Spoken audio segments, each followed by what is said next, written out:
Yang terhormat Bapak Jenderal TNI Purnawirawan Muldoko SIP yang pada kali ini diwakilkan kepada Bapak Agung Krisdianto, tenaga ahli utama bidang industri perdagangan, Kedeputian 3, mungkin masih dalam perjalanan. Kemudian yang kami hormati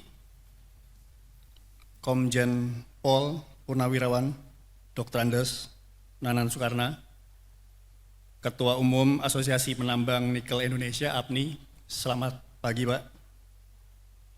Kemudian Pak Hari Pancasakti, VP Government Relation Jakarta and Smelter Technical Support PT Freeport Indonesia, Bapak Diki Nugraha, ESG Transformation Manager Harita Nickel, dan Bro and Sis, Bapak Ibu sekalian yang pada pagi ini sudah berkenan join di acara pagi ini. Selamat pagi, Assalamualaikum warahmatullahi wabarakatuh, salam sejahtera untuk kita semuanya.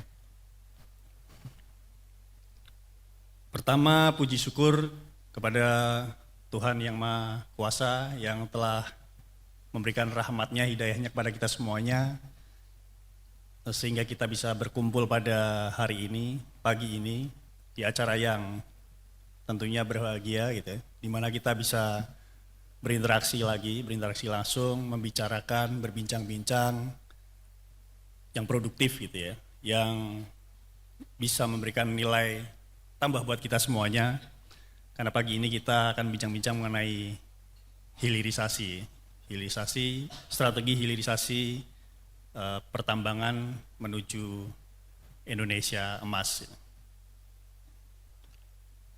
Jadi kenapa kita mengambil tema ini? Ya?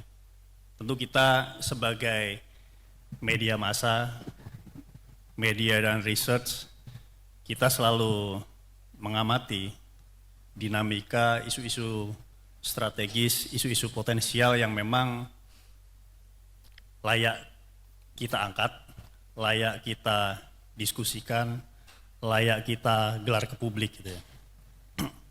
Dalam hal ini kenapa hilirisasi?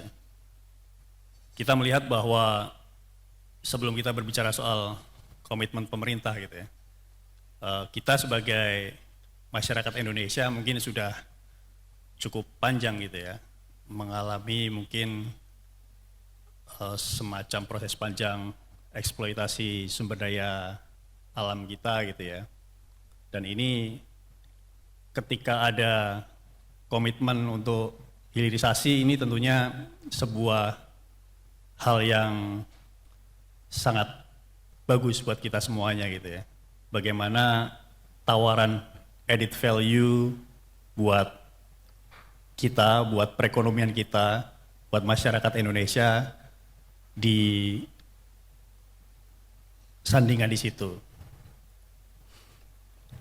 Kita melihat bahwa isu ini menjadi isu yang strategis, di mana mungkin kita berpijak dari ketika diterbitkannya Undang-Undang Minerba, di mana di situ memang menjadi titik tolak kita bahwa hilirisasi menjadi sebuah hal yang harus dilakukan oleh Indonesia. Kita harus memberikan nilai tambah dari hasil bumi kita, dari mineral kita, dari pertambangan kita. Di situ disebutkan ataupun dimandatkan bahwa perusahaan penambang di Indonesia ya memang harus melakukan hilirisasi gitu. Terlepas nanti kita akan berbicara panjang bagaimana sebenarnya perjuangan menuju hilirisasi itu dilakukan oleh perusahaan-perusahaan, itu tentunya nanti akan dieksplor oleh para narasumber pagi ini. Kita melihat bahwa hilirisasi nikel misalkan gitu ya, pemerintah sudah melakukan pelarangan ekspor biji nikel pada tahun 2020, Di situ di mana pemerintah lagi-lagi kita coba mengambilnya data dari pemerintah, meningkatkan ekspor komoditas hilirisasi nikel hingga 14,53 miliar US dollar pada tahun 2022. Dan hal tersebut disebutkan bahwa memberikan nilai pada total neraca perdagangan kita surplus 13,76 miliar. Nanti mungkin kita kembali lagi kita konfirmasi ke para pemain di industri tersebut apakah memang hal tersebut terkonfirmasi gitu ya. Karena di sini juga sudah ada dari beberapa perusahaan yang akan menjadi pembicara. Dan misalkan kita juga berbicara soal bauksit gitu ya, di mana mungkin bauksit udah dirilis juga bahwa pelarangan pada Juni lalu. Dan kalau mungkin tembaga masih ada relaksasi Pak ya, masih menunggu progres dari smelter juga gitu ya. Mungkin nanti teman-teman dari Freeport Indonesia juga bisa share mengenai hal tersebut, bagaimana Freeport membangun smelter yang sekarang di Gresik gitu ya, bagaimana mereka berjibaku di situ dan seperti apa rasionalisasinya gitu ya, membutuhkan sebuah relaksasi untuk tetap melakukan ekspor bahan raw gitu ya. Kemudian hal-hal tersebutlah yang mungkin bisa menjadi refleksi kita gitu ya, bahwa kita memang sebagai warga negara Indonesia memang harus memiliki juga gitu dukungan ataupun komitmen bahwa kalaupun memang hilirisasi ini memang memberikan nilai tambah buat kita, dan kita juga sebagai publik, sebagai mungkin bagian dari ekosistem industri akan selalu memberikan dukungan gitu ya, sepanjang itu memang memberikan kontribusi positif terhadap perekonomian nasional.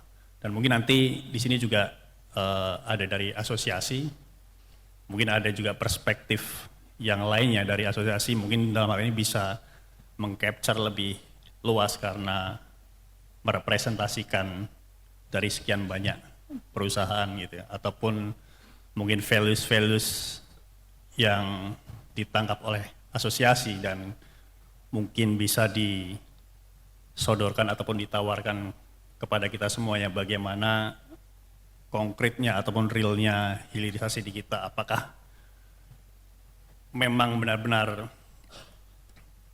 memberikan kontribusi yang besar buat negara kita atau harus lebih banyak lagi. Tadi sempat disinggung bagaimana perusahaan-perusahaan negara, bagaimana perusahaan-perusahaan BUMN yang mungkin harusnya lebih leading gitu ya, bisa berkontribusi lebih besar lagi. Mungkin nanti Pak Nanang bisa mengeksplorasi hal tersebut. Kurang lebih itu yang menjadi background diskusi kita kali ini. Saya hanya membuka dan mungkin memberikan sekedar pengantar bahwa apa yang kita sajikan pagi ini berlatar belakang komitmen kita sebagai media terus memboosting isu-isu strategis dan memang layak untuk dikonsumsi kita semuanya dan dipahami kita semua kondisi realnya seperti apa. Demikian yang saya sampaikan, semoga bincang-bincang pada pagi ini bisa memberikan manfaat bagi kita semuanya, bisa memberikan kontribusi positif buat industri dan para pemangku kepentingan. Selamat pagi, wassalamualaikum warahmatullahi wabarakatuh. Salam sejahtera buat kita semuanya.